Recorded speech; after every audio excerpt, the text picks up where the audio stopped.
আসসালামু আলাইকুম everyone, welcome to my channel. সবাই কেমন আছেন? আশা করছি ভালো আছেন। আমিও ভালো আছি আলহামদুলিল্লাহ।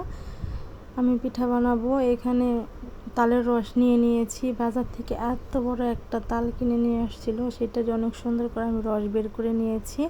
তার মধ্যে চিনি দিয়ে দিয়েছি। চিনিটা সুন্দর করে গলে যাওয়া পর্যন্ত নাড়াচাড়া করতেছি। চিনিটা গলে যাওয়ার পর তারপরে আমি এখানে কোরানো নারিকেল, চালের গুঁড়ি আর যেহেতু আমার ছোটো বাচ্চা আছে, যাতে একটু সফট হয় সেই জন্য একটু আবার আটা দিয়ে দিয়েছি। এখন সবগুলো একসঙ্গে খুবই সুন্দর করে মেখে নিব।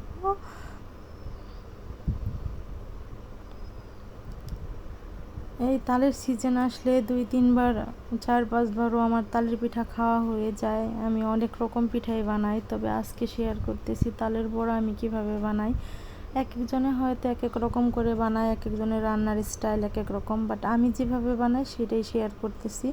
এখানে একটু সুজি অ্যাড করলে ভালো হয়, কিন্তু আজকে বাসায় সুজি ছিল না, এই জন্য সুজিটা দিলাম না।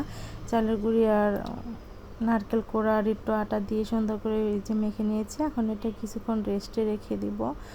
রেস্টে রাখার পরে আমি চুলার মধ্যে কড়াই দিয়ে দিয়েছি। কড়াইয়ের মধ্যে আমার পছন্দ মতো শেপে তেলের মধ্যে এটা দিয়ে দিয়েছি। দিয়ে এখন সুন্দর করে উল্টা পাল্টা করে একদম গোল্ডেন করে ভেজে নেব। এই পিঠা আমার অনেক বেশি পছন্দ, সাথে নারকেল দেওয়ার কারণে আরও বেশি মজা লাগে। তো এই তো সুন্দর করে ভেজে নিচ্ছি উল্টে পাল্টে। আমার মেয়েও এটা খুব পছন্দ করে। এই যে ফাইনালি আমার পিঠাটা বানানো শেষ হয়ে গিয়েছে।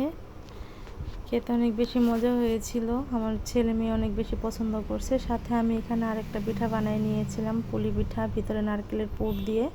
তো কেমন লাগলো সবাই অবশ্যই জানাবেন। আজকের মতো এখান থেকেই বিদায় নিব। সবাই ভালো থাকবেন, সুস্থ থাকবেন, মাই ওয়ার্ল্ডের সাথে থাকবেন। ধন্যবাদ সবাইকে। আল্লাহ হাফেজ।